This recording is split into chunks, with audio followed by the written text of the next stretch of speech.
Alors maintenant, une question de Rudy Jacquier. Bonjour Président. À l'heure actuelle, faut-il investir dans l'or? Merci d'avance. Alors, comme je l'ai souvent dit, on m'a déjà posé cette question. Moi, je ne suis pas un conseil financier, donc je vais quand même répondre, parce que j'aime bien répondre aux questions que l'on me pose. Je suis un responsable. Un responsable, c'est quelqu'un qui a des réponses aux questions qu'on lui pose. Sinon, on est un irresponsable. Donc je vais dire ce que j'en pense, mais néanmoins, je n'ai pas de qualification particulière à part les connaissances que j'ai, et je ne prétends pas que les gens qui m'écoutent prennent la mesure juste de mes conseils. Ce ne sont que des conseils non pas d'un expert en la matière, mais de quelqu'un qui suit l'évolution. J'ai déjà eu l'occasion de le dire, c'est un peu une évidence, mais je le redis, il est bon et il est sain d'avoir dans son portefeuille, si on a un petit peu d'argent, de le diversifier. C'est le b.a.-ba. On doit toujours diversifier, comme le dit le proverbe français, cette fois-ci, on ne met pas tous ses œufs dans le même panier.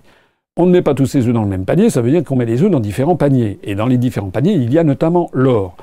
En règle générale, les conseils financiers conseillent d'avoir, 2, 3, 4, 5% de son patrimoine en or. Il est vrai qu'actuellement, l'or, alors de mémoire, je crois qu'on était quelque chose aux alentours de 1280 $ l'once. Il y a des gens, des spécialistes, je suis ça de près, qui disent que ces cours sont en fait manipulés et que si on laissait les libres forces du marché se produire, l'or pourrait grimper très rapidement jusqu'à 3000, 4000, voire 5000 $ l'once, peut-être même davantage encore. On a ce genre de commentaires. Alors, pourquoi ça? Parce que le dollar, en fait, on ne sait pas combien de dollars ont été émis. Tout le monde anticipe une crise financière monumentale, parce que justement, on ne sait plus quelle est M3, la masse des dollars émis, on ne sait plus du tout où on en est. Il y a un air du temps qui n'est pas bon, et il est tout à fait possible que le système financier, un jour, s'effondre complètement. On ne sait pas ni le jour ni l'heure, mais c'est quand même assez probable. Si cela devait arriver, il est absolument vital pour toutes les personnes qui ont un petit peu le sens de la précaution d'avoir un peu d'or. Quel or?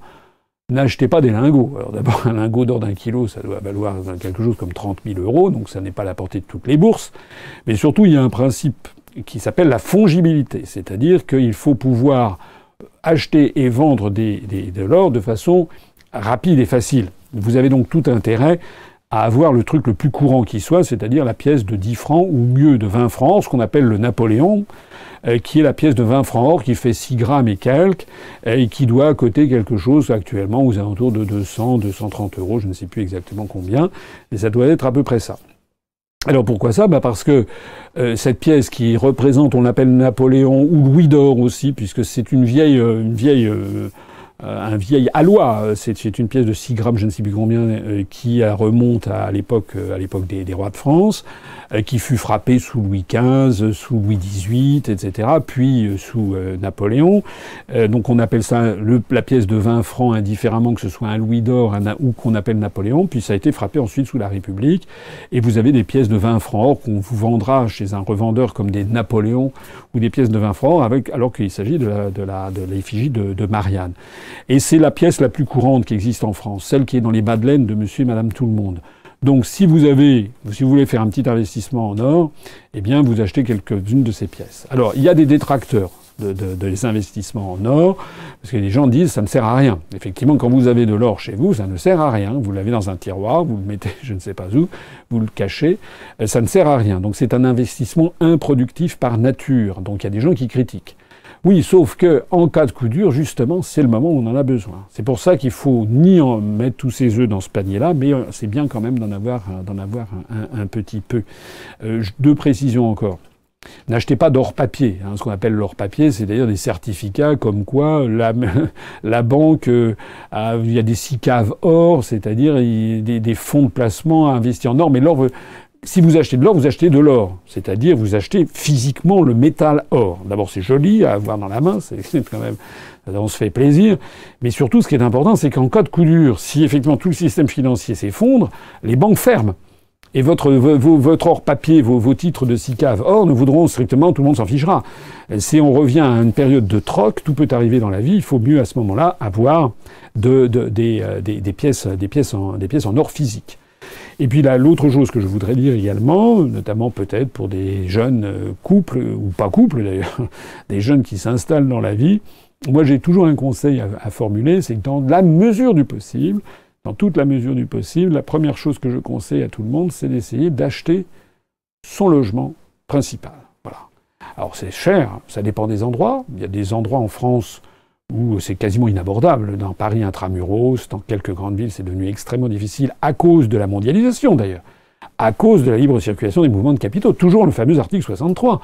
Maintenant à Paris, le marché immobilier parisien est devenu un marché mondial. Comme à Cannes, comme à Nice, voilà, il y a certaines villes de France où des très grandes fortunes chinoises, russes, américaines, canadiennes, australiennes, thaïlandaises, indiennes, russes, etc., investissent et donc achètent. Si c'est des oligarques de je ne sais quel pays, ils peuvent acheter un appartement à des prix défiant toute concurrence, par exemple avec vue sur Seine, c'est un appartement dans l'île Saint-Louis avec vue sur Seine côté sud, c'est-à-dire plein soleil, il doit falloir compter, je ne sais pas, peut-être 10 000 euros du mètre carré ou 15 000 euros. Alors le problème, c'est que ça n'est plus à la mesure même des Français fortunés, sauf peut-être quelques très grandes fortunes, mais même des cadres très supérieurs ou des dirigeants d'entreprise n'ont même plus les moyens, donc ils vont acheter des appartements dans des quartiers un petit peu périphériques, et du coup, c'est l'ensemble du prix de l'immobilier à l'intérieur de Paris, et même de la banlieue proche, qui augmente. C'est pour ça que c'est devenu difficile. Mais dans d'autres villes de France, dans des villes de province, le phénomène n'existe pas nécessairement.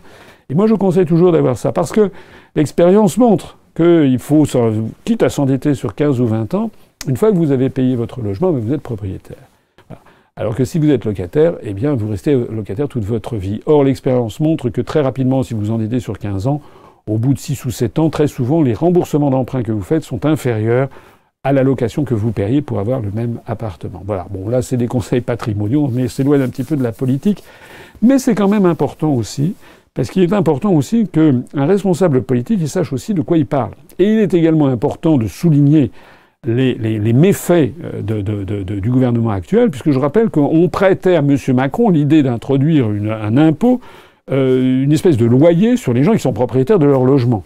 Alors, faut peut-être pas exagérer, parce qu'une fois que vous êtes propriétaire de votre logement, vous devez payer, comme toute personne, la taxe d'habitation, et vous devez payer aussi la taxe foncière.